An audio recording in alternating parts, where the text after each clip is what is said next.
ಉಪಾಧಿ ಮಾಟ, ನಿರುಪಾಧಿ ಮಾಟ, ಸಹಜ ಮಾಟ. ಮಾಡುವುದು ಉಪಾಧಿ ಮಾಟ ಅಂದರೆ ಏನಾದರೂ ಒಂದು ಪ್ರತಿಫಲ ಇಟ್ಟುಕೊಂಡು ಸಾಧನೆ ಮಾಡುವುದು. ಉಪಾಧಿ ಅಂದ್ರೆ ಉದ್ದೇಶ, ನನ್ನ ಆಗಬೇಕು, ನನ್ನ ಮಕ್ಕಳಾಗಬೇಕು, ಏನು ಏನೇನು ಆಗಬೇಕಂತ ಇಟ್ಟುಕೊಂಡು ಏನು ಪೂಜಾ ಸಾಧನ ಮಾಡ್ತಾರಲ್ಲ, ಇದು ಉಪಾಧಿ ಮಾಟ ಅಂತ. ನಿರುಪಾಧಿ ಅಂದ್ರೆ ಅಲ್ಲೇನು ಅಪೇಕ್ಷೆ ಇಲ್ಲದೆ ಸಹಜ ಮಾಟ ಅಂದ್ರೆ ಏನೂ ಇಲ್ಲ, ಮಾಡುವಾತ ನಾನಲ್ಲಯ್ಯ, ನೀಡುವಾತ ಸಹಜವಾಗಿ. ಯಾಕ ಗಾಳಿ ಬೀಸ್ತದ, ಹರಿತದ, ಹಸಿವು ಆಗ್ತದ, ಕಣ್ಣ ಬೆಳತದ, ಉಸಿರಾಡ್ತದ, ಯಾರು ಉದ್ದೇಶ ಇರುವುದಿಲ್ಲ. ಅದು ಹೆಂಗ ಸಹಜವಾಗಿ ಸಹಜ ಪೂಜೆ ಮಾಡೋದು ಸಹಜ ಅಂತ ಈ ಹೇಳ್ತಾರ. ಇವು ಸ್ವಲ್ಪ ಹಂಗ ನಿಮಗ ಮನವರಿಕೆ ಇರಲಿ, ಶಬ್ದರ ತಿಳ್ಕೊಳ್ಳಿ. ಇನ್ನು ಪಿಂಡಸ್ಥಳದ ಇವತ್ತು ನಾನು ಹೇಳಲಿಕ್ಕೆ ಪ್ರಯತ್ನ ಮಾಡ್ತೀನಿ. ಪಿಂಡಸ್ಥಳ ಅಂದ್ರೆ ಮತ್ತೇನಲ್ಲ, ನಾವು ಹುಟ್ಟಲಿಕ್ಕೆ ಕಾರಣ ಯಾರು, ಏನು, ಹೇಗೆ ಒಳ್ಳೆಯದ. ಹೆಂಗ್ ಹುಟ್ಟಿದ್ರಮ್ಮ ನಿಮ್ಮ? ಹೆಂಗ್ ಹುಟ್ಟಿದ್ರಿ ಹೇಳಿ? ತಂದೆ ತಾಯಿಯಿಂದ ಹುಟ್ಟಿದ್ರಿ ಅಂತ ನೀವು ಅಂತೀರಿ, ಹೌದಲ್ಲ? ಅದಕ್ಕಿಂತ ಮುಂಚೆ ಎಲ್ಲಿದ್ರಿ? ಬಹಳ ಅದ್ಭುತ ಶಾಸ್ತ್ರ ನಮ್ದು, ಅದ್ಭುತ ಸತ್ಯವಾದದ್ದು. ಇದಕ್ಕೆ ಯಾರೂ ಆಕ್ಷೇಪಣೆ ಮಾಡಕ್ಕೆ ಜಗತ್ತಿನೊಳಗೆ ಯಾರಿಗೂ ಸಾಧ್ಯ ಆಗಲ್ಲ. ಆದರೆ ಬರ್ಲಿಕ್ಕೆ ಅವ್ರು ಅಂಜ್ತಾರ, ಅಳಗ್ತಾರ, ಬಿಡಬಾರ್ದು, ಮಾಡೋದು ಕಷ್ಟ ಅಂತೇಳಿ ದೂರ ಇರ್ತಾರೆ ಹೊರತು ಇದು ಅಲ್ಲನ್ನಕ್ಕ ಯಾರಿಗೂ ಸಾಧ್ಯನೇ ಇಲ್ಲ. ನಿಮಗೆಲ್ಲ ಗೊತ್ತಿರಲಿ, ಯುಗ ಯುಗಾಂತರಗಳಿಂದ ಬಸವಣ್ಣನಿಗಿಂತ ಪೂರ್ವದಲ್ಲಿ ಬ್ರಾಹ್ಮಣ, ಕ್ಷತ್ರಿಯ, ವೈಶ್ಯ, ಶೂದ್ರ ಅಂತ 4 ವರ್ಣಗಳ ಮಾಡಿದರು, 18 ಜಾತಿಗಳನ್ನು ಮಾಡಿದರು. 18 ಜಾತಿಗಳನ್ನು ಮಾಡಿದರು. ಮತ್ತು ಅದರೊಳಗೆ ಹೆಣ್ಣು ಬೇರೆ ಗಂಡು ಬೇರೆ ಅಂತ ಮಾಡಿದರು. ಎಷ್ಟು ಅದು ಸಾಮಾಜಿಕವಾಗಿ, ಕೌಟುಂಬಿಕವಾಗಿ ವಿರೋಧಾಭಾಸ ಆಗ್ತದೆ. ಖರೆ ಅಸಮಾನತೆ ಆಗ್ತದೆ, ಅಸಮಾಧಾನವೂ ಆಗ್ತದೆ. ಎಲ್ಲರಿಗೂ ಮನಸ್ಸು ಒಂದೇ ಇರ್ತದೆ, ಇರ್ತೈತೆ ನಮ್ಮ ಎಲ್ಲರ ಮನಸ್ಸು ತಮ್ಮ ಅಭಿಮಾನ, ತಮ್ಮ ಇದು ಎಲ್ಲರಿಗೂ ಇರ್ತದೆ. ಸಣ್ಣ ಮಗುಗೂ ಇರ್ತದೆ, ದೊಡ್ಡವ್ರಿಗೆ ಇರ್ತದೆ, ಹೆಣ್ಣು ಮಕ್ಕಳಿಗೆ ಇರ್ತದೆ. ಇದನ್ನು ಯಾರು ಅರ್ಥ ಮಾಡ್ಕೊಳ, ಬಹಳ ತಿಳಿದವರು, ವೇದ ಬರೆದವರು ಸದ್ಯ ಇವರಿಗೆ ಗೊತ್ತಾಗಲಿಲ್ಲ. ಅದಕ್ಕೆ ಬಸವಣ್ಣನವರು ಒಂದು ಪ್ರಸಂಗ ಬರ್ತದೆ, ಅಕ್ಕನಾಗಲಾಂಬಿಕೆ ತಾಯಿಗೆ ಜನಿವಾರ ಆಕ್ರಿ ಅಂತ ಬಸವಣ್ಣವರು ಒತ್ತಡ ತರ್ತಾರೆ. ಯಾಕ? ನನಗಿಂತ ಮೊದಲು ನಮ್ಮ ಹುಟ್ಟಾಳ, ನಮ್ಮ ತಾಯಿ ಹುಟ್ಟಾಳ, ಮತ್ತು ಆಕೆಗೆ ಆಗಲಾರ್ದ ನಮಗ ಯಾರು ಆಗ್ತೀರಿ, ಅವ್ರು ಹಾಕಿದ್ರೆ ನಾ ಹಾಕೊಂತೀನಿ, ಅವ್ರಿಗೆ ಹಾಕಿದ್ರ ನಾ ಹಾಕೊಂತೀನಿ. ಹಾಕೋದ್ರ ಅಂದಾಗ ಅವ್ರು ಅಂತಾರೆ, ಇಲ್ಲ ಹೆಣ್ಮಕ್ಳು ಶೂದ್ರದಾರವರು, ಅವರು ಅಸ್ಪೃಶ್ಯರಾಗ್ತಾರು, ತಿಂಗಳಿಗೊಮ್ಮೆ ಅವರು ಒಳಗಾಗ್ತಾರು, ಅದಕ್ಕೆ ಆಕಾಕ ಬರೋದು ಕಾರಣ ಕೊಡ್ತಾರ. ಏನು ಕೊಡ್ತಾರು? ತಾಯಂದ್ರು, ನೀವು ಬಸವಣ್ಣನನ್ನ ಎಂದೂ ಮರಿಬಾರ್ದು. ನಿಮ್ಮ ಪರವಾಗಿ ಅವರು ಹೇಳಿದ್ರು. ಏನಮ್ಮ? ಬಸವಣ್ಣ ಯಾರ ಪರ? ನಿಮ್ಮ ಪರ. ನಿಮ್ಮ ಪರವಾಗಿನೇ ಮನೆ ಬಿಟ್ಟು ಕೊಡ್ತಾರ. ಅಂತಾರ, ಎಷ್ಟು ಎಷ್ಟು ದೃಷ್ಟಿ ಜಗತ್ತಿನ ಹೆಂಗ್ ನೋಡಿರ್ಬೇಕು ಅವರು. ಅವ್ರಂತಾರ, ಹಿಂಗಂದ್ರ ತಪ್ಪ, ತಪ್ಪು ಮಾಡಕತ್ತೀರಿ ನೀವು, ನಿಮ್ಮದು ಅಸತ್ಯವಾದದ್ದು. ಒಲೆಗಂಡಲದೆ ಪಿಂಡದ ನೆಲೆಗೆ ಆಶ್ರಯವಿಲ್ಲ. ಎಂಥ ಸಂದೇಶ. ಗಡಗಡಗಳ ನಡುವೆ ಡಾಕ್ಟರ್ ನಡುವೆ ದೇವರ ಸದೆ ನಡೆದಿದೆ. ಮಾತು ಕೇಳಿದ್ರು ಎಷ್ಟು ದೊಡ್ಡ ಮಾತು. ಒಲೆಗಂಡಲ್ಲದೆ ಪಿಂಡದ ನೆಲೆಗೆ ಆಶ್ರಯವಿಲ್ಲ. ಜಲಬಿಂದುವಿನ ವ್ಯವಹಾರ ಒಂದೇ. ಆಸೆ, ಆಮಿಷ, ರೋಷ, ವಿಷಯಾದಿಗಳೆಲ್ಲ ಒಂದೇ. ಏನ ನೋಡಿ, ಏನ ಕೇಳಿ, ಏನು ಪ್ರಯೋಜನ ಅಂತ ಅವರು. ನೀವು ವೇದ ಓದಿರಿ, ಆಗಮ ಓದಿರಿ, ಪುರಾಣ ಓದಿರಿ ಅಂತೀರಲ್ಲ, ಒಂದು ವಸ್ತು ಸ್ಥಿತಿನ ಅರ್ಥ ಮಾಡ್ಕೊಳ್ಳೋಕ್ಕಾಗಲಿಲ್ಲಲ್ಲ. ಏನು ಫಲಾಪ ನಿಮ್ಮದು? ಏನು ಪ್ರಯೋಜನ? ನೀವು ಮಾಡಿದ್ದು, ಓದಿದ್ದು ಏನು ಮಾಡಿದ್ದು? ಏನು ತಿಳ್ಕೊಂಡ್ರಿ ನೀವು? ಬ್ರಾಹ್ಮಣ ಅಂದ್ರೆ ಏನು? ಬ್ರಹ್ಮ ಜಾನಾತಿ ಇತಿ ಬ್ರಾಹ್ಮಣ. ಯಾರು ಬ್ರಹ್ಮಜ್ಞಾನವನ್ನು ಪಡೆದಂತಾರೋ ಅವರು ಬ್ರಾಹ್ಮಣರಾಗಬೇಕಾಗಿತ್ತು. ನೀವು ಯಾಕೆ ಮಾಡಬೇಕು? ಸಪ್ತಧಾತು ಸಮಂ ಪಿಂಡಂ ಸಮಯೋನಿ ಸಮುದ್ಭವಂ ಆತ್ಮ ಜೀವ ಸಮಾಯುಕ್ತಂ ವರ್ಣಾನಾಂ ಕಿಂ ಪ್ರಯೋಜನ. ನಿರ್ಣಯ ಕೊಡ್ತಾರೋ ಹುಟ್ಟಿನ ಮೂಲದು. ಅವರು ತಿಂಗಳಕ್ಕೊಮ್ಮೆ ಹಿಂಗಾಕಾರ ಅಂತ ಹೇಳ್ತಿರಲ್ಲ, ಈ ಬ್ರಾಹ್ಮಣ ಅಥವಾ ಅನ್ನಬಾರ್ದು. ಅವ್ರು ಹೆಂಗ ಒಟ್ಟಿಡೀ ಮಾನವದವರು. ನಮಗೂ ಬಂತು, ನಿಮಗೂ ಬಂತು. ಹೆಣ್ಮಕ್ಳಿಂದ ಅನ್ಬ್ಯಾಡ್ರಿಪ್ಪ, ಹಂಗ ಅನ್ಬಾರ್ದು, ತಪ್ಪಾಗ್ತದೆ. ನೀವು ಯಾವುದು ಮುಟ್ಟಂದ್ರಿ, ಯಾವುದು ಮೈ ಅಂದ್ರಿ, ನಿಂತ ಮ್ಯಾಲೆ ಏನಾಗ್ತದ? ಪಿಂಡ ತಯಾರಾಗ್ತದೆ ಅಂತಾರು. ಸುಳ್ಳ ಕರೆಯಿದೆ, ಸುಳ್ಳ ಕರೆಯಿದೆ. ಯಾವುದು ಮುಟ್ಟು ಮುಟ್ಟು ಮೈಲಿಗಂತ ನೀವು ಹೊರಗ ಅಸಹ್ಯ ಮಾಡಿದಿರಲ್ಲ, ಅದು ಒಳಗ ನಿಂತ ಮ್ಯಾಗಿದು ಪಿಂಡ ಆಗ್ತದಪ್ಪ. ಮತ್ತೆ ನೀವು ಹುಟ್ಟಿದ್ದ ಶರೀರ ಎದುರಿಂದಾಗೈತಿ, ಮುಟ್ಟಿನಿಂದಾಗೈತಿ. ಇದು ಇಟ್ಟು ತಿಳಿದ್ರಿ ಏನಂತಾರ? ಏನು ಓದಿರಿ ನೀವು? ಏನು ಓದಿರಪ್ಪ? ಇಟ್ಟು ತಿಳಿದ್ರ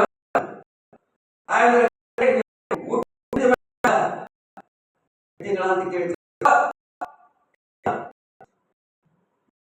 ಎದರಿಂದಮ್ಮ ಮತ್ತೆ ಅದ್ರ ಮೈಲಿಗೆ ಅಂತಾರು, ಅಶುದ್ಧ ಅಂತಾರು. ಎಂತ ಮಾತಿದು? ಯಾರ ಪ್ರಶ್ನಾರ್ಥಿ ತನ್ನಕ ಮತ್ತೆ ಹೇಳ್ತಾರೆ ಅವರು. ಜಲ ಬಿಂದುವಿನ ವ್ಯವಹಾರ ಒಂದೇ. ಮಳೆ ಹನಿ ಅಂದ್ರು ಅಷ್ಟ, ಸಾಗರ ಅಂದ್ರು ಅದನ್ನು ಹರಿಯೋದ. ಅದ್ರ ವ್ಯವಹಾರ ಲೋಕ ಕಲ್ಯಾಣ. ಸಮುದ್ರ ಆದರೂ ಲೋಕೋಪಯೋಗಿ, ಮಳೆ ಹನಿ ಆದರೂ ಜಲ ಅಂದ್ರೆ ಸಾಗರ, ಬಿಂದು ಅಂದ್ರೆ ಹನಿ. ಮಳೆ ಹನಿಗೆ ಬಿಂದು ಅಂತಾರೆ. ಬಿಂದು ಅಂದ್ರೆ ಹನಿ. ಎಲ್ಲ ಹನಿಗಳು ಒಂದೇ. ಸಾಗರನು ಇಡೀ ಲೋಕ ಕಲ್ಯಾಣಕ್ಕೆ ಮಾಡುವಂತ ವ್ಯವಹಾರ ಒಂದೇ, ಬೇರೆ ಅಲ್ಲ. ಜೀವಜಲ. ಆಸೆ, ಆಮಿಷ, ರೋಷ, ವಿಷಯಾದಿಗಳು ಎಲ್ಲರಿಗೂ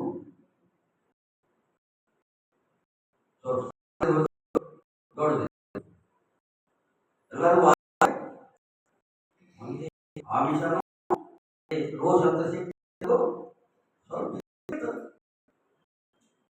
ಈ ಗೋರಿ ಅಂತ ಹುಟ್ಟಿ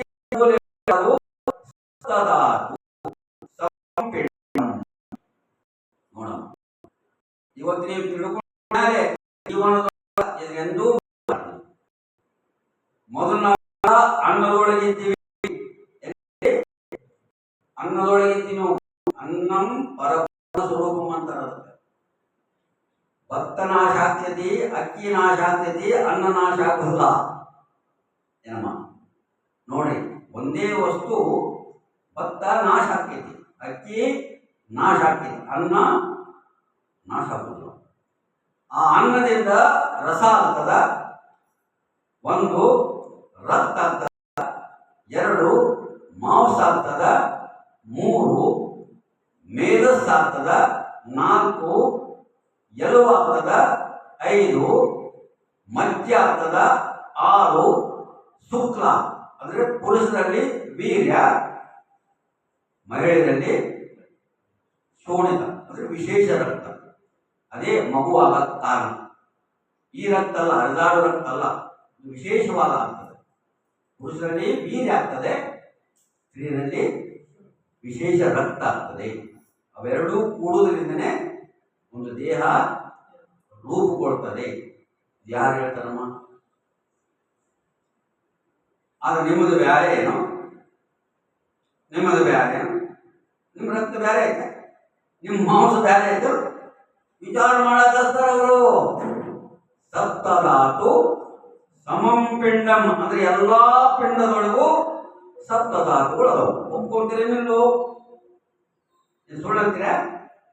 ನಮ್ಮ ಚರ್ಮ ಇದ್ರೆ ಬರೀ ರಕ್ತ ಐತೆ ಅಂತೀರ?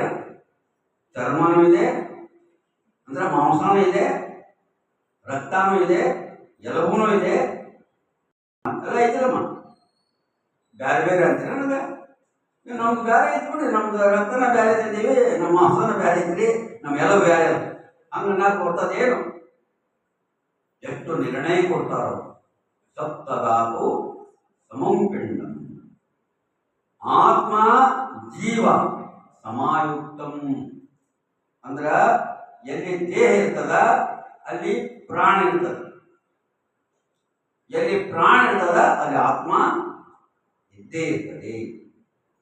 ಅವೆಲ್ಲರಿಗೂ ಒಂದೇ ಅಂತ ಹೇಳ್ಬೇಕಾದ್ರ ಎಷ್ಟು ಸತ್ಯ ಹೇಳ್ತಾರೆ ಬಸವಣ್ಣ, ಎಷ್ಟು ಸತ್ಯ ಹೇಳ್ತಾರೆ.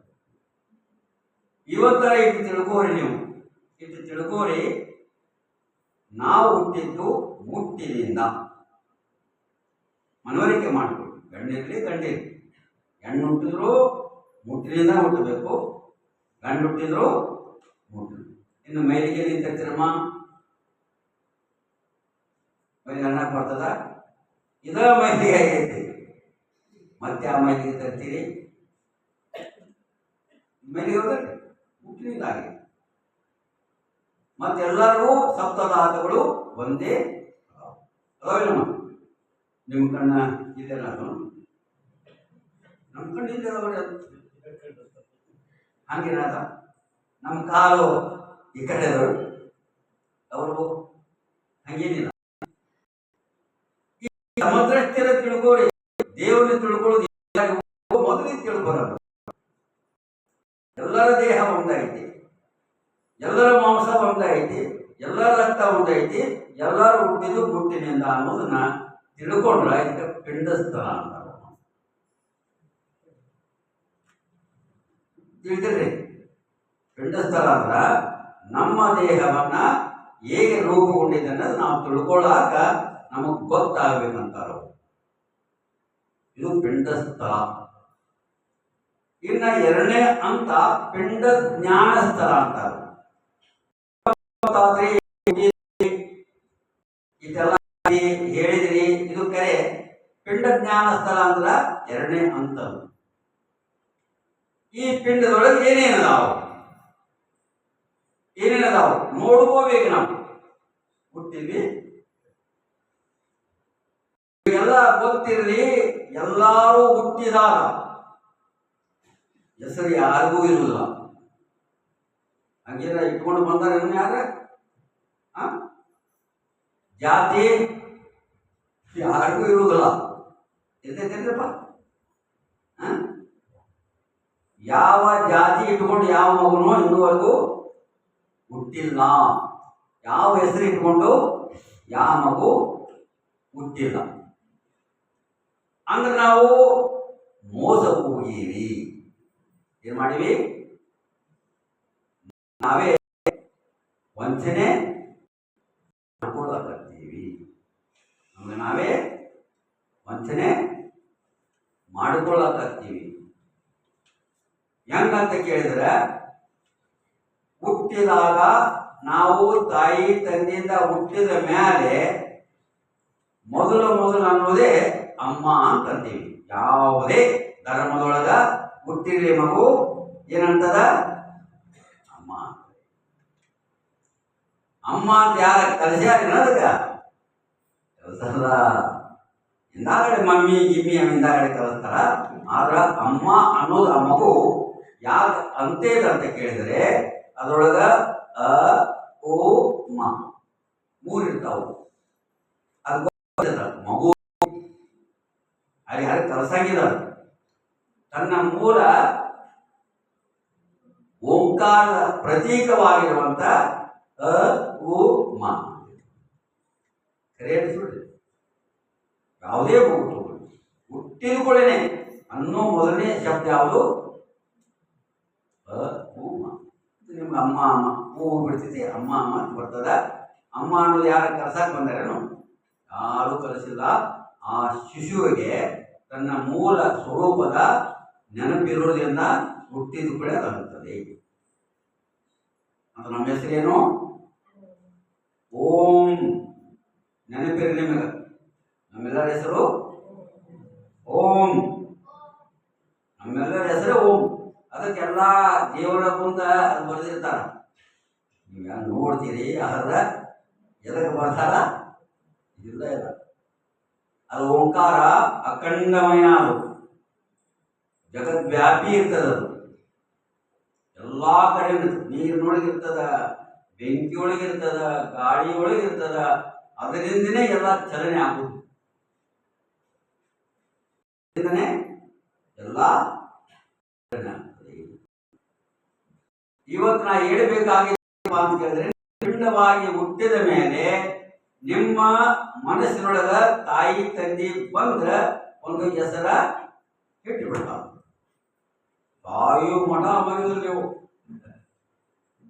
ಯಾಕೆ ಮರಿದ್ರು ಅಂತ ಕೇಳಿದ್ರ, ಒಮ್ಮೆ ಹೇಳೋದು ಅವರು. ಒಮ್ಮೆ ಕಿವ್ಯಾಗ ಹೇಳಿ ಹಂಗಿದ್ರ ನೀವು ಮರೆತು ಬಿಡ್ತಿದ್ರಿ.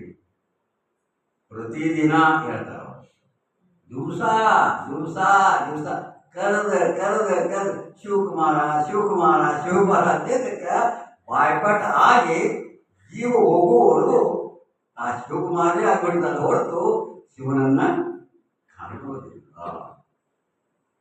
ಇದು ಕಾಣಲ್ಲ. ಶಿವಕುಮಾರ ಅಂದ್ರೆ ಹೋ ಅನ್ನೋದು, ಆನಂದ ಅಂದ್ರ ಇಲ್ಲ. ಅದು ಎಷ್ಟು ನಮಗ ಆಳವಾಗಿ ಅದು ಪ್ರವೇಶ ಆಗಿರ್ತದೆ. ಒಂದು ಹೆಸರು.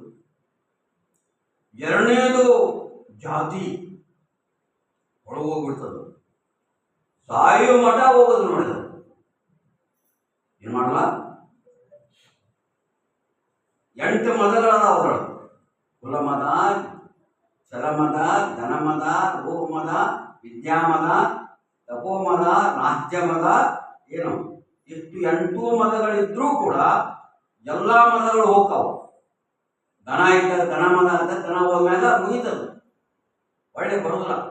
ಎದ್ರ ಬರೋದು. ರಾಜ್ಯ ಇದ್ದಾಗ ರಾಜ್ಯ ಮದ ಹೋದ್ಮ್ಯಾಗ ಹೋಗಿಬಿಡ್ತದೆ. ರೂಪ ಇದ್ದಾಗ ರೂಪ ಹೋದ್ಮ್ಯಾಗ ಹೋಗೇ ಬಿಡ್ತದೆ. ಅವಾಗ ರೂಪ ಈಗಿಲ್ಲ, 16 ಆಗಿತ್ತು, ಈಗಿಲ್ಲ, ಹೋಗ್ಬಿಡ್ತದ. ಯೌವನ ಇದ್ದಾಗ ಕುಲ ಏನೈತಲ್ಲ ಸಾಯೋ ಮಠ ಎಷ್ಟು ಬಡತನ ಬರಲಿ, ಏನು ಎಷ್ಟು ಕನಿಷ್ಠ ಕೆಲಸ ಮಾಡ್ತಾ ಇರಲಿ, ಅದು ಮಾತ್ರ ಹೋಗುವುದಿಲ್ಲ. ಹಂಗಾಗಿ ಪಿಂಡ ಸ್ಥಳ ತಿಳ್ಕೊಂಡ್ರ ಈ ಕುಲವನ್ನ ನಿಮ್ಮಲ್ಲಿ ಇಟ್ಕೋಬಾರದು. ಇದು ಮೊದಲನೇ. ಆತ್ಮ ಆವರಣ ಇಲ್ಲ. ನಮ್ಮ ಆತ್ಮಜ್ಞಾನ ಈ ಕುಲ ಅನ್ನೋದನ್ನ ಅಲ್ಲಿ ಇಟ್ಟುಕೊಂಡ್ರೆ ಅಂದ್ರ ಅದು ಸಣ್ಣದಾಗ್ತದೆ.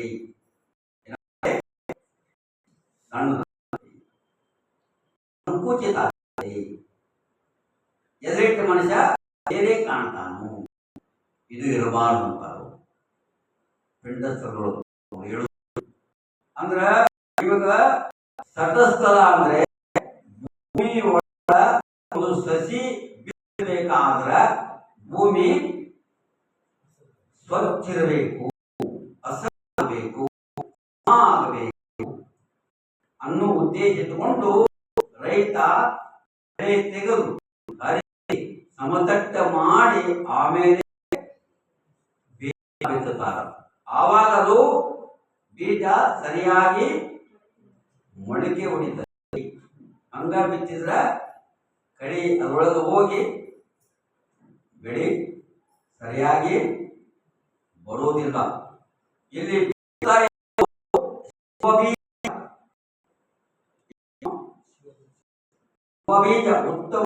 ಬೀಜ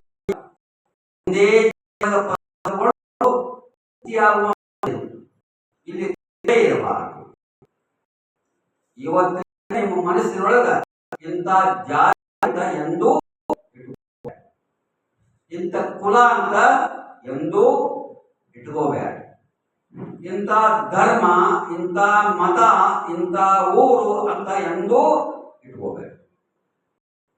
ಯಾಕಂದ್ರೆ ಆತ್ಮನು ವಿಶ್ವವ್ಯಾಪಿ.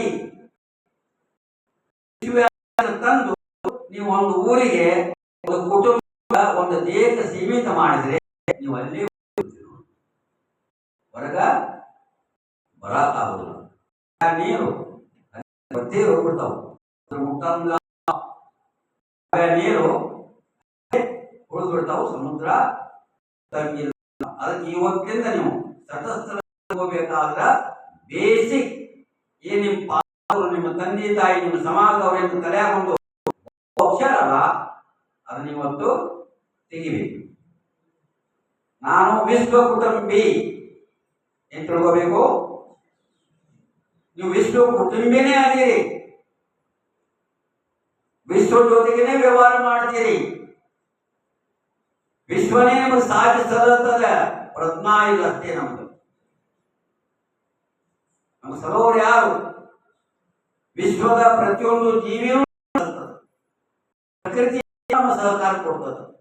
ಪ್ರತಿಯೊಬ್ಬ ಮನುಷ್ಯನು ನಮಗ ಉಪಕಾರ ಮಾಡ್ತಾನೆ ಇಲ್ಲಮ್ಮ? ಒಬ್ಬರ ಮಾಡ್ಕೊತೀರಿ.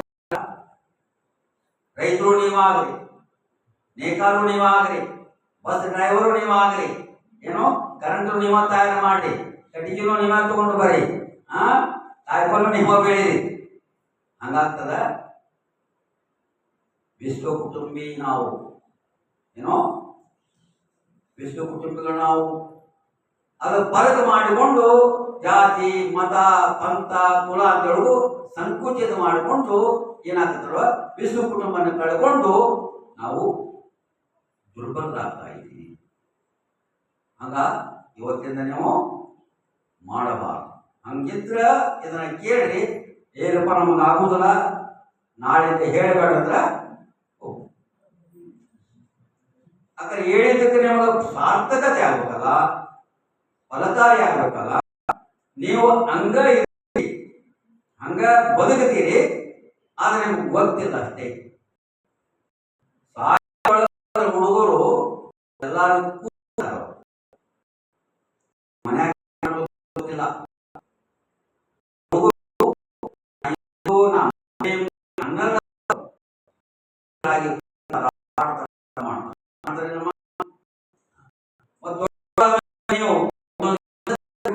ಎಲ್ಲಾ ಜನ ಹೇಳ್ತಾರ, ಒಂದು ವ್ಯವಹಾರ ಮಾಡ್ತಿರ್ತೀರಿ, ಎಲ್ಲಾರು ಕೂಡೆ ಮಾಡ್ತೀರಿ, ಅಲ್ಲಿ ಹಂಗೆ ನಡೀತೈತಿ, ಹಂಗೇನಿಲ್ಲ, ಹಂಗ ನಡೀತೀರಿ. ಆಮೇಲೆ ಒಂದ ಓಣೆಯಾಗಿರ್ತೀರಿ, ಎಲ್ಲರೂ ಕೂಡಿ ಎಲ್ಲರೂ ಇರ್ತೀರಿ, ಒಬ್ರಿಗೊಬ್ರು ವಿನಿಯೋಗ ಮಾಡ್ಕೊಂತಿಲ್ಲ. ಮತ್ತೆ ಇಷ್ಟೆಲ್ಲ ಮಾಡಿಕೊಂಡು ನಿಶ್ಚಿತವಾಗಿ ನಾವು ಎಲ್ಲರೂ ಒಂದಂತ ಯಾಕೆ ತಿಳ್ಕೊಳ್ಳೋದಿಲ್ಲ? ಇದೇ ತಪ್ಪು. ಇಲ್ಲೇ ಬಂದಿರೋದು. ಯಾವಾಗ ಕೊಡೆ ಆ ಬ್ಯಾರೆ ಆ ಬ್ಯಾರೆ ಆಗೋದ್ರಿಂದ ಏನಾಗ್ತದೆ ಅಂತ ಕೇಳಿದ್ರ, ಸಮಾಜದಿಂದ ನಾವು ಭಿನ್ನವಾಗ್ತೀವಿ. ಏನಾಗ್ತೀವಿ? ಸಮಾಜದಿಂದ ಭಿನ್ನ ಆದಾಗ ಪರಸ್ಪರ ಸ್ನೇಹ, ಸೌಹಾರ್ದತೆ, ಸಹಾಯ ಸಹಕಾರಗಳು ನಮಗೆ ಲಭ್ಯ ಆಗುವುದಿಲ್ಲ. ನಮಗೆ ನಾವೇ ವಂಚನೆ ಮಾಡ್ಕೊಳ್ತೀವಿ. ಅದಕ್ಕೆ ಪಿಂಡಸ್ಥಳ ಅಂದ್ರೆ ಈ ಪಿಂಡ ಎಲ್ಲರೂ ಒಂದೇ ಅಂತ ತಿಳ್ಕೋಬೇಕು. ಹಂಗ ಹೋಗಿ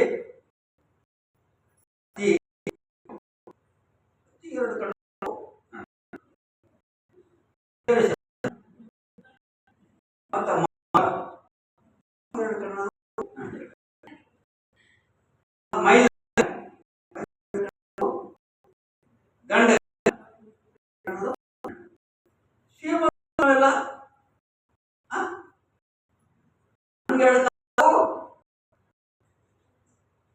ಹೆಣ್ಣಿಗೆ 2 ಕಾಲ ಅದಾವು, ಅಣ್ಣಿಗೆ ಕಾಲ ಹಿಂಗ. ಆವಾಗ ನಿಮ್ಗೆ ಏನು ಲಾಭ ಅಂದ್ರ ನಾವೆಲ್ಲರೂ ಒಂದೇ ಕುಟುಂಬದವರು ಅನ್ನೋಂತ ಮೊದಲು ಭಾವನಾ ಬಂದಾಗ ಕುಟುಂಬ ಪ್ರೇಮ ಬೆಳೀತದೆ. ಯಾವಾಗ ಕುಟುಂಬದೊಳಗೆ ಪ್ರೇಮ ಬೆಳೀತು ಮನೆ ಸ್ವರ್ಗ ಆಗ್ತದೆ.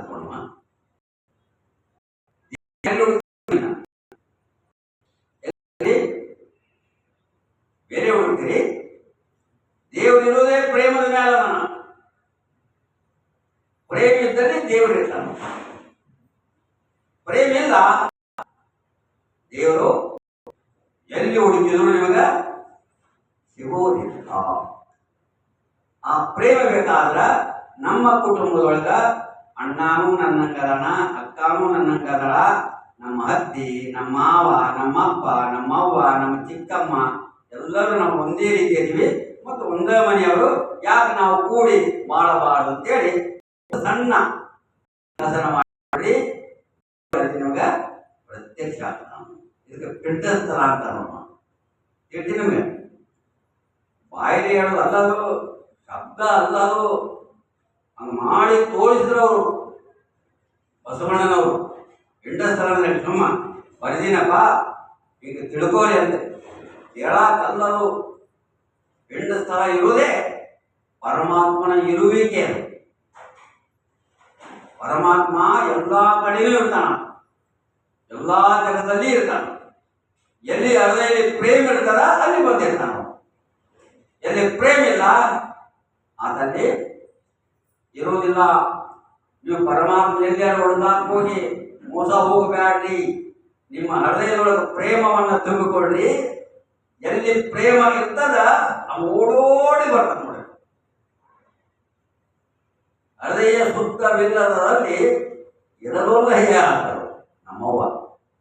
ಹೃದಯ ಶುದ್ಧವಿಲ್ಲದವರಲ್ಲಿ ಇರಲೊಲ್ಲಯ್ಯ, ಎನ್ನಲ್ಲಿ ಏನುಂಟೆಂದು ಎನ್ನ ಕರ್ತರಿಗೆ ಬಂದು ಹಿಂದುಕೊಂಡಯ್ಯ ಅಂದ್ರ ಅಂದು ಪ್ರೇಮ ಇತ್ತು.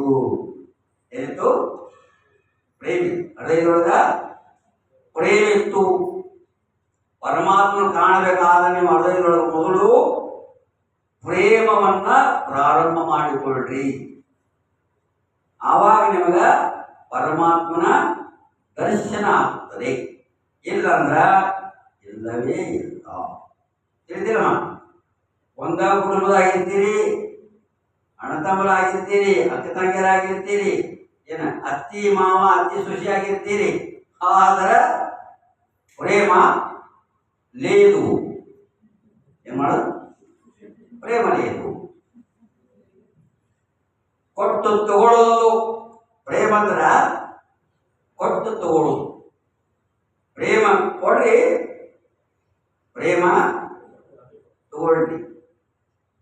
ಕೊಡಲಾರ್ದ ಏನು ತಗೊಳ್ಳಾರ ತಗೊಳ್ಳಲ್ಲ. ಹಂಗ ನಿಶ್ಚಯ ಮಾಡೋಣ. ಕೊಟ್ಟದು ಏನಾದ್ರು ಕೊಟ್ಟ ಮೇಲೆ ಅಂಗಡಿ ಹೋದ್ರೇನ ರೊಕ್ಕ ಕೊಟ್ಟರೆ ಕೊಡ್ತಾರ. ಹಂಗ ಕೊಡ್ತಾನಂದ್ರೆ ಉದ್ರಿ ಕೊಡ್ತಾನ, ಗನ್ನತ್ತು ಕೊಡ್ತಾನ. ಕೊಟ್ಟು ತಗೋಬೇಕು.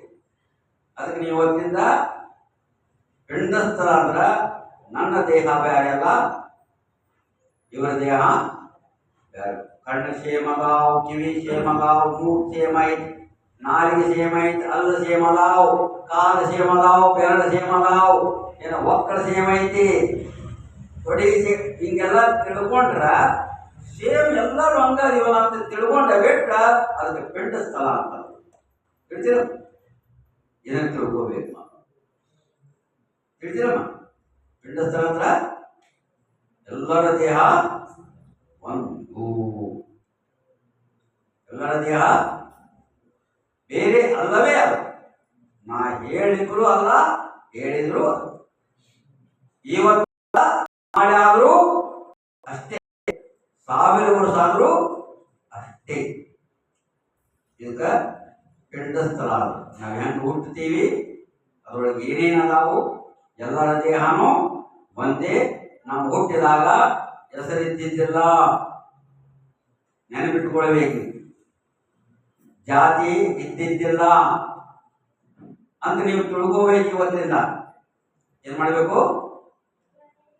ಜಾತಿ ನಮ್ದಲ್ಲಪ್ಪ, ಹೆಸರು ನಮ್ದಲ್ಲಪ್ಪ ಅಂತ ತಿಳ್ಕೊಂಡು ನಾವು ಶಿವಾಂಶಿಕರು, ಶಿವನೇ ನಮ್ಮ ನಾಮ ಅಂತ ತಿಳ್ಕೊಂಡು ಸದಾ ಮನಸ್ಸಿನೊಳಗ ಶಿವನಾಮ ಸ್ಮರಣೆ ಮಾಡಿದ್ರ ಅಲ್ಲಿ ನಿಮ್ಮ ಹೆಸರು ಮರಿ ಆಗ್ತದ, ಜಾತಿ ಮರಿ ಆಗ್ತದೆ.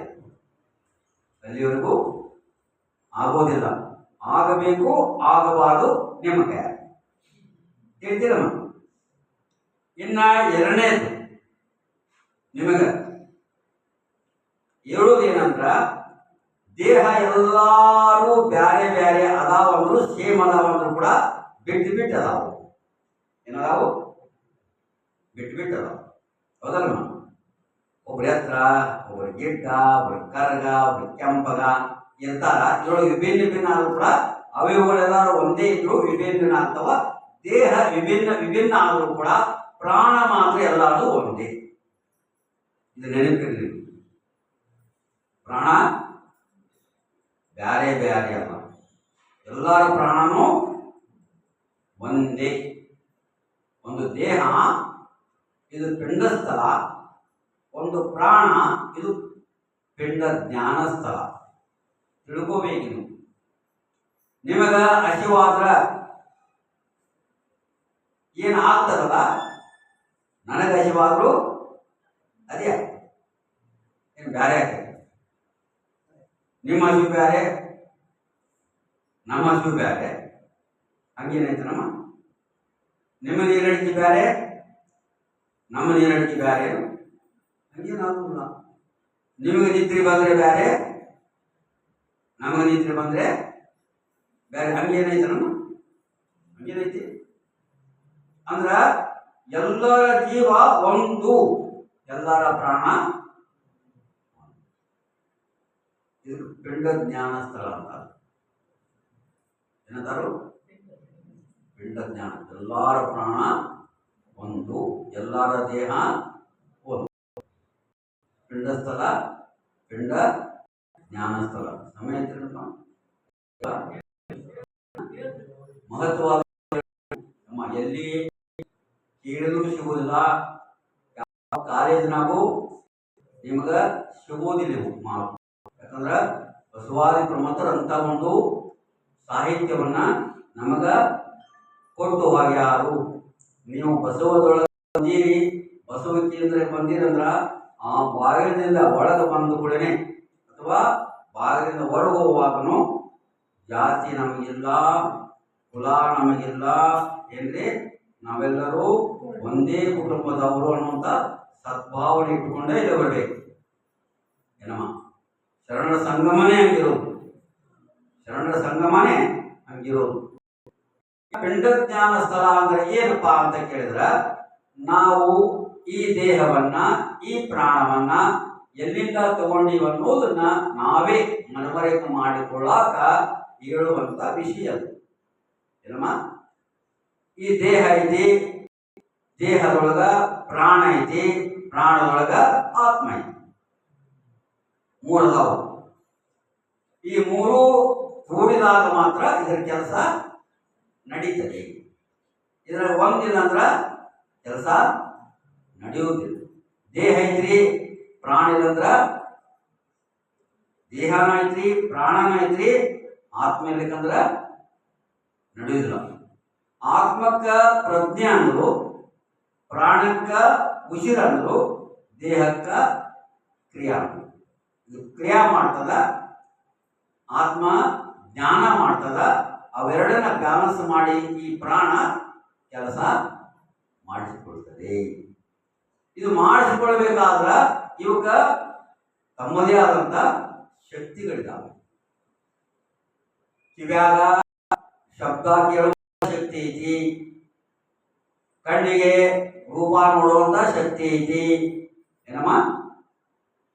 ಚರ್ಮಕ್ಕ, ಕೈಗೆ ಮುಟ್ಟಿ ಸ್ಪರ್ಶನ ಮಾಡುವಂತ ಶಕ್ತಿ ಐತಿ. ನಾಲಿಗೆಗೆ ರುಚಿ, ರಸ ಮತ್ತು ಮಾತನಾಡುವಂತ ಶಕ್ತಿ ಐತಿ. ಮತ್ತು ಮೂಗಿಗೆ ಉಸಿರನ್ನ ತಗೊಳ್ಳೋದು ಬಿಡೋದು ಶಕ್ತಿ ಐತಿರಮ್ಮ. ಈ ಶಕ್ತಿ ಎಲ್ಲಿಂದ ಬಂತು? ನಿಮ್ಮ ಕಡೆ ಇರ್ತೈತೇನು? ಸರಿ ಹೇಳಿ. ನಿಮ್ಮ ಕಿವಿಯೊಳಗ ಆ ಶಕ್ತಿ ಇದ್ದಿದ್ರ 100 ವರ್ಷ ಕೇಳಬೇಕಾಗಿತ್ತಲ್ಲ ನೀವು. ಯಾಕೆ 60ಕ್ಕೆ ಕೇಳೋದಿಲ್ಲ? ನಿಮ್ಮ ಕಣ್ಣೊಳಗೆ ನೋಡುವಂತ ಶಕ್ತಿ ಇದ್ರ 100 ವರ್ಷ ನೋಡ್ಬೇಕಾಗಿತ್ತು. 40ಕ್ಕೆ ಯಾಕೆ ಕನ್ನಡ ತಗೊಂತೀರಿ? ಪ್ರಶ್ನೆ ಹಾಕೋರಿ ಏನಮ್ಮ. ನಿಮ್ಮ ಕೈಯಾಗ ಶಕ್ತಿ ಇದ್ರ ಎಂದೂ ಕೈ ಸೋಲಬಾರ್ದಾಗಿತ್ತು, ಕಾಲು ನೋವಾಗಬಾರ್ದು, ಸೊಂಟ ನೋವಾಗಬಾರ್ದಾಗಿತ್ತಲ್ಲ ನಿಮ್ಮ ಕೈಯಾಗ ಇದ್ದಿದ್ರೆ. ಹೌದಲ್ಲ? ನಿಮ್ಮದೇ ಶರೀರ, ನಿಮ್ಮದೇ ಕೈಯ, ನಿಮ್ಮೇ ಕಾಲು, ನಿಮ್ಮೇ ಕಣ್ಣಾಗಿದ್ರ ದೀರ್ಘಾವಧಿ ನೋಡ್ಬೇಕಾಗಿತ್ತು, ದೀರ್ಘಾವಧಿ ಕೇಳಬೇಕಾಗಿತ್ತು. ಹಂಗೆ ಯಾಕಾಗೋಲ್ಲ ಅಂದ್ರೆ ನಿಮ್ಮದಲ್ಲ, ಅದು ಇನ್ನೊಂದು ಏನೋ ಒಂದು ಶಕ್ತಿ ಅದರೊಳಗ ಇದೆ. ಅದಿರೋ ಮಠ ಇದೆಲ್ಲ ಆಗ್ತದ. ಅದು ಹೋದ್ಮೇಲೆ ನಾವು ಶರೀರ ಕುಸಿದು ಬೀಳ್ತದ, ಪ್ರಾಣ ಗಾಳಿಯೊಳಗ ಹೋಗ್ಬಿಡ್ತದ, ಚೈತನ್ಯ ಪರಮಾತ್ಮನಲ್ಲಿ ಸೇರಿಕೊಳ್ತದೆ. ನಿರಂತರ ಹಿಂಗೆ ನಡೆದಿದೆ, ನಿರಂತರ ಜಗತ್ತಿನೊಳಗ ಹಿಂಗೆ ನಡೀತಿದೆ.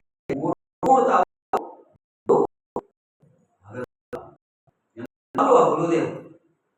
ಆ ಅಗುಳುವಿಗೆ ಕೂಡಿಗೆ ಏನಂದ್ರೆ ಅವರು ಜನನ ಮರಣ ಅಂದ್ರೆ ಹೊರಗಿದೆ. ಏನಮ್ಮ? ಜನನ ಅಂದ್ರ ಕೂಡಿದಂಗ, ಮರಣ ಅಂದ್ರ ಅಗಿಲಿದಾಗೂ ಅವಿರ್ತಾವು, ಕೂಡಿದಾಗೂ ಏನೇನು ಕೂಡ್ಯಾವ ಅಂತ ಕೇಳಿದ್ರ ಇದ್ರೊಳಗ ಭೂಮಿ ಕೂಡೈತಿ, ನೀರು ಕೂಡೈತಿ, ಅಗ್ನಿ ಕೂಡೈತಿ, ಗಾಳಿ ಕೂಡೈತಿ, ಆಕಾಶ ಕೂಡೈತಿ, ಆತ್ಮ ಕೂಡೈತಿ, ಸೂರ್ಯ ಕೂಡ್ಯಾನ, ಚಂದ್ರ ಕೂಡ್ಯಾನ. ಇಷ್ಟು ಕೂಡಿದ್ದಕ್ಕ ಇದರ ವ್ಯವಹಾರ ನಡೆದೈತೆ ನೋಡ. ಕಣ್ಣು ನೋಡ್ತದ ಅಂತ ಹೇಳಿದ್ರೆ ಹಗಲಿನ ಸೂರ್ಯನ ಕಿರಣಗಳನ್ನ ಅದು ಗ್ರಹಿಸ್ತದ, ಆ ವಿದ್ಯುತ್ತನ್ನ ಪಡ್ಕೊಳ್ತದ, ಚಾರ್ಜಿಂಗ್ ಮಾಡ್ಕೊಳ್ತದ, ಅದರನ್ನೇ ರಿಪೀಟ್ ಆಗಿ ನೋಡ್ತದೆ. ಎಲ್ಲಿವರೆಗೂ ಸೂರ್ಯನ ಕಿರಣಗಳನ್ನ ತನ್ನಲ್ಲಿ ಸಂಗ್ರಹ ಮಾಡಿಕೊಳ್ತದ ಅಲ್ಲಿವರೆಗೆ ನೋಡ್ತದ. ಯಾವಾಗ ಅದು ಗ್ರಹಿಸೋ ಶಕ್ತಿ ಕಡಿಮೆ ಆಗ್ತೈತಿ, ಕಣ್ಣ ಅದೇ ಚಂದ್ರನ ಕಿರಣಗಳಿಂದ ಕಣ್ಣ ಗ್ರಹಿಸ್ತದ, ಅದು ಇಟ್ಕೊಳ್ತದ, ಅದರಿಂದನೇ ನೋಡ್ತದೆ. ಅದಕ್ಕೆ ಸೂರ್ಯನಾಡಿ ಚಂದ್ರನಾಡಿ ಅಂತ ಅಂದ್ರೆ ಅವು ಕೂಡ ಈ ಶರೀರದೊಳಗ ಅದಾವು.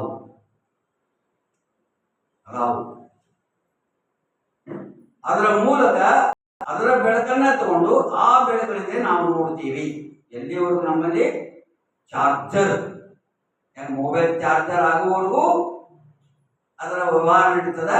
ಚಾರ್ಜರ್ ಮುಗಿದ್ಗಳೇ ಹೆಂಗ ಬಂದ್ ಆಗ್ತದಲ್ಲ, ಹಂಗ ಆ ಶಕ್ತಿ ಗ್ರಹಿಸುವಂತಿರುವವರೆಗೂ ಕಣ್ಣು ನೋಡ್ತದ, ಕಿವಿ ಕೇಳ್ತದ, ಕಾಲು ನಡೀತದ, ಕೈ ನಡೀತದ. ಯಾವಾಗ ಶಕ್ತಿ ಗ್ರಹಿಸುವುದು ಕಡಿಮೆ ಆತು ಎಲ್ಲವೂ ತಿಳಿಸಿರ. ಅಂದ್ರೆ ನಮ್ಮದು ಏನೂ ಇಲ್ಲ, ಇಲ್ಲೇ ನಮ್ಮದು ಏನೂ ಇಲ್ಲ, ಎಲ್ಲ ಪ್ರಕೃತಿಯಿಂದನೇ ನಡೀತದೆ. ಅನ್ನ ಹಾಕುವುದು ಅದ, ಗಾಳಿ ಕೊಡುದು ಅದ, ನೀರು ಕೊಡುದು ಅದ, ಏನಪ್ಪ ಮತ್ತ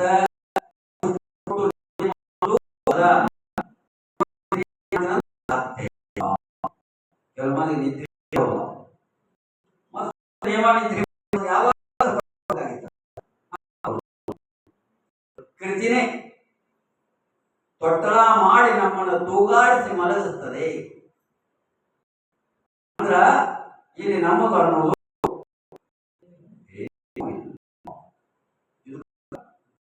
ಜ್ಞಾನ.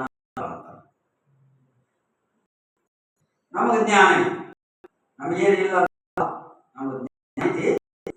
ಆದ್ರ ನನ್ನ ದೇಹ, ನನ್ನ ಕೈಯ, ನನ್ನ ಕಾಲ, ನನ್ನ ಹೊಲ, ನನ್ನ ಮನೆ, ನನ್ನ ಹೆಣ್ಣು, ನನ್ನ ಮಕ್ಕಳು, ಇದಕ್ಕೆಲ್ಲ ಜ್ಞಾನ ಅಂತಾರಲ್ಲ, ಇದಕ್ಕೆ ಅಜ್ಞಾನ ಅಂತಾರ.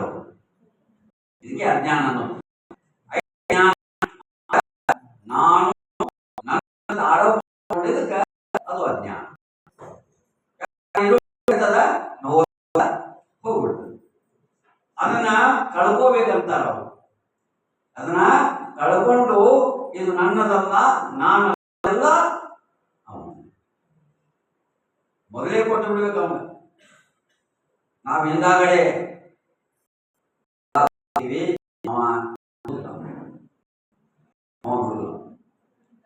ನೀವು ಬಿಡುವುದಿಲ್ಲಂದ್ರೂ ಹಂಗಾಗಿ ಯೋಜನೆ ಮಾಡ. ಎಂತ ಶಾಣೆ ಇರ್ಬೇಕು, ಎಷ್ಟು ಶಾಣೆ ಇರ್ಬೇಕು, ಎಂತ ಯೋಜನೆ ಅವನು. ಜಾಣ ಜಾಣ ನಮ್ಮ ಕೂಡಲ ಸಂಗಮ ದೇವರು ಕಾಣಿಯ ಸೋಲ ಗಾಣಿಗೆ ಎಷ್ಟು ಯೋಜನಾ ಮಾಡಿರ್ಬೇಕು ನೋಡಿ. ಹಂಗ ನಿಮ್ ಕೈ ಕೊಟ್ಟಿದ್ರ ಏನ್ ಮಾಡ್ತಿದ್ರು ಗೊತ್ತಿಲ್ಲ. ಯಾರು ಏನೋ ಬೈಲಾರ್ದಂಗ ಶಾಶ್ವತ ತನ್ನ ಆಸ್ತಿಯನ್ನ ಉಳಿಸಿಕೊಂಡು ಬಂದಾರೆ. ನೀವೇನು ಉಳಿಸ್ತೀರ? ನಾಳೆ ಯಾರದನ್ನು ಕೂಡ ಏನ ಸಬರ್ಮಣ ಏನಂತಾರ, ಸಹಿಬರ್, ಅದನ್ನು ಸಹಿಬರ್ ಮಾಡ್ತಾರ. ಅವನು ಯಾರು ಮಾಡಿಲ್ಲ,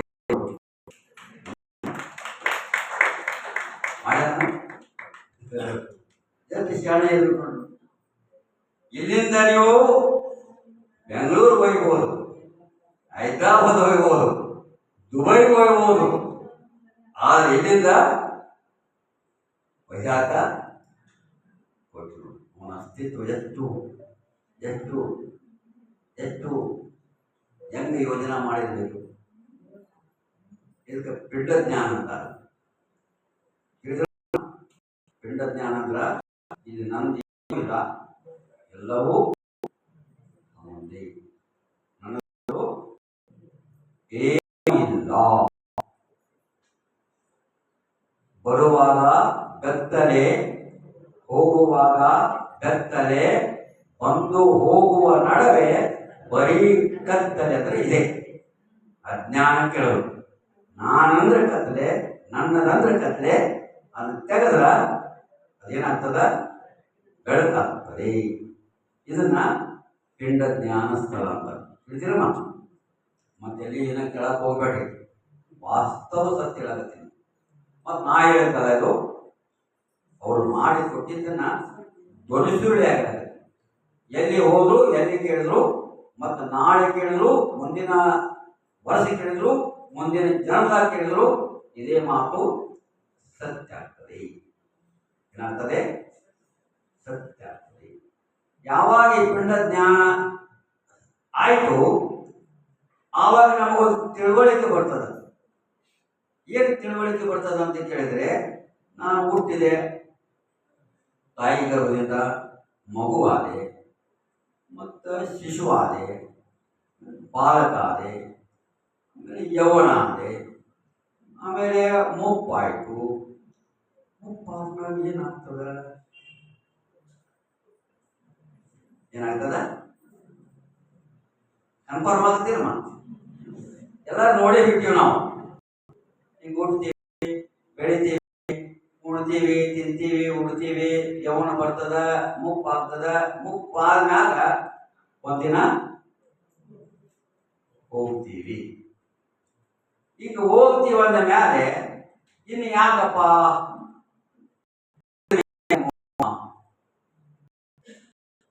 ಇದ್ರ ಮೇಲಿನ ಮೋಹ ಯಾಕ ಅಂತ ನಮಗ ಅನಿಸ್ಬೇಕು. ಏನನ್ಸ್ಬೇಕು? ಅನಿಸ್ಬೇಕು. ಮೋಹ ಅಂತ ಕೇಳಿದ್ರೆ, ಎಲ್ಲಿ ಮೋಹ ಇರ್ತದೆ ಅಲ್ಲಿ ಶೋಕ ಇದ್ದೇ ಇರ್ತದೆ. ನಿಮಗೆ ಶೋಕ ಬೇಕಾಗಿತ್ತು, ಇಲ್ರಿಪ್ಪ ನಮ್ದು ಶೋಕಾನ ಬೇಡ ಅಂದ್ರ ಮೋಹ.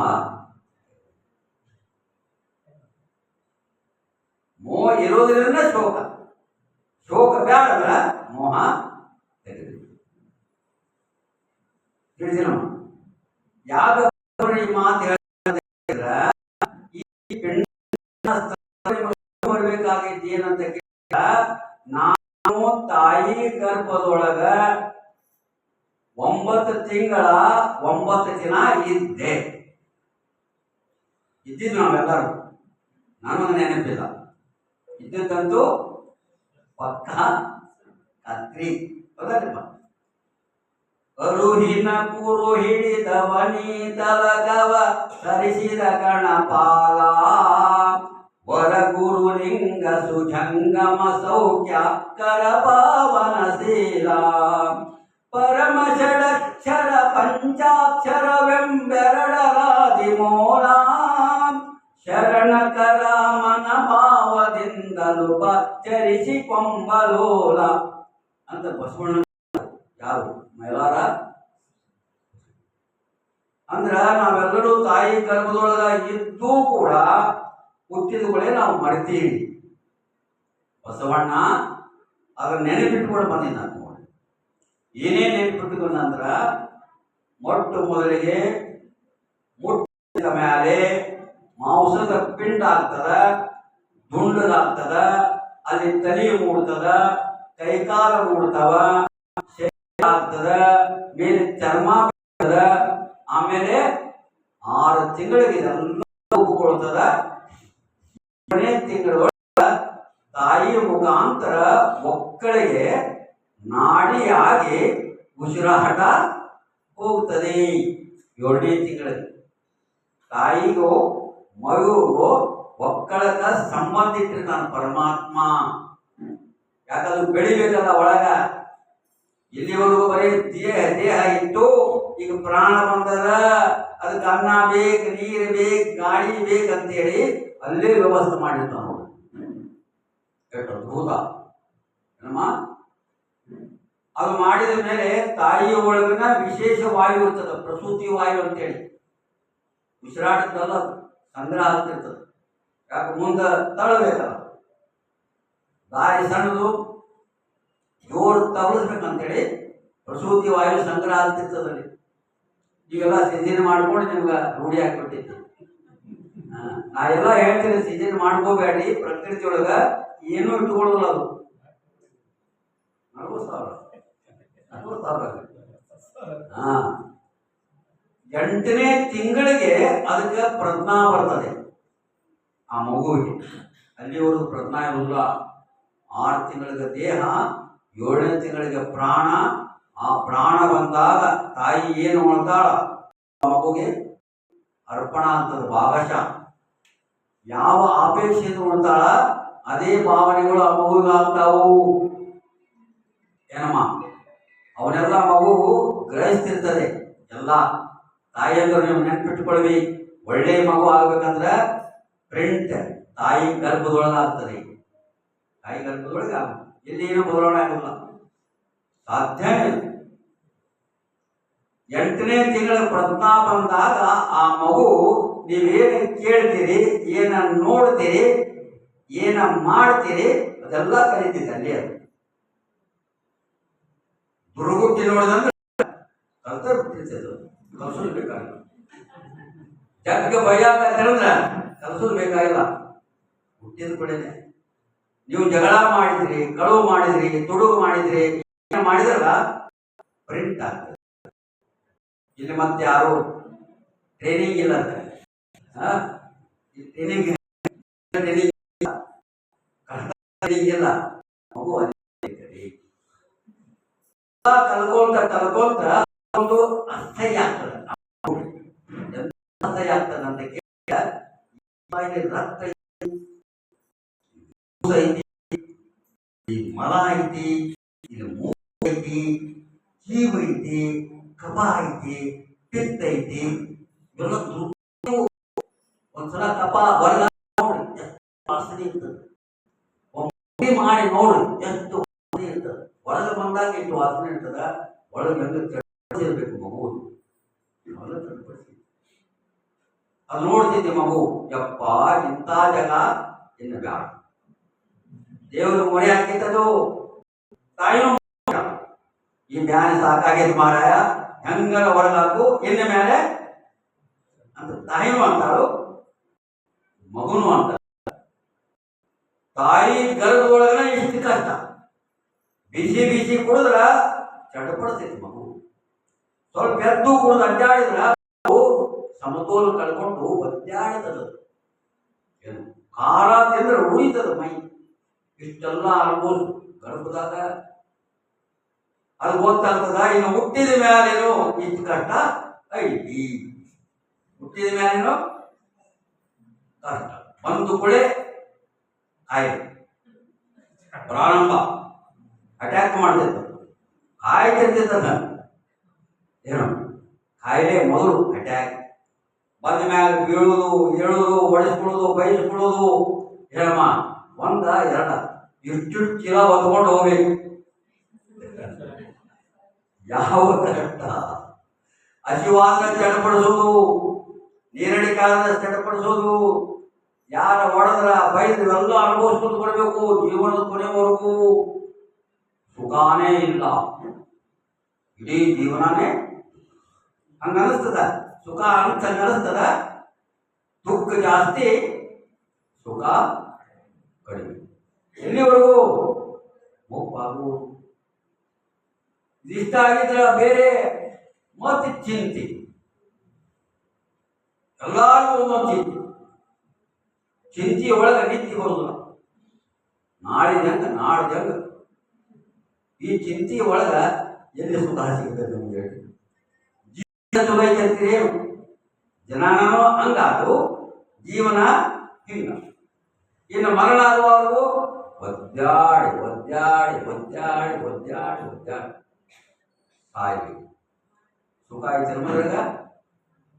ಜನನದಾಗೂ ಸುಖ ಇಲ್ಲ, ಜೀವನದೊಳಗೂ ಸುಖ ಇಲ್ಲ, ಮರಣದಾಗೂ ಸುಖ ಇಲ್ಲ ಅಂತ ನಾವು ಮನವರಿಕೆ ಮಾಡಿಕೊಂಡ ಮೇಲೆ ಸಂಸಾರ ಸ್ಥಳ ಬರ್ತದೆ. ಅಲ್ಲಿವರೆಗೂ ಬರುವುದಿಲ್ಲ ಅಂತ ಮಾತನ್ನು ಹೇಳಿ, ನಾಳೆ ಸಂಸಾರ ಸ್ಥಳ ಅಂದ್ರೆ ಏನಪ್ಪಾ ಅನ್ನೋದನ್ನ ನಾವು ನೀವು ತಿಳಿದುಕೊಳ್ಳೋಣ ಅಂತ ಮಾತನ್ನು ಹೇಳಿ, ಅವೆಲ್ಲರೂ ಸರಿಯಾಗಿ 6 ಗಂಟೆಗೆ ಸಮಯ ಅಂದ್ರೆ ಸಮಯ ನಿಮಗೆ ಇಡಿಸಿದ್ರ, ನಿಮ್ಗೆ ರುಚಿಸಿದ್ರ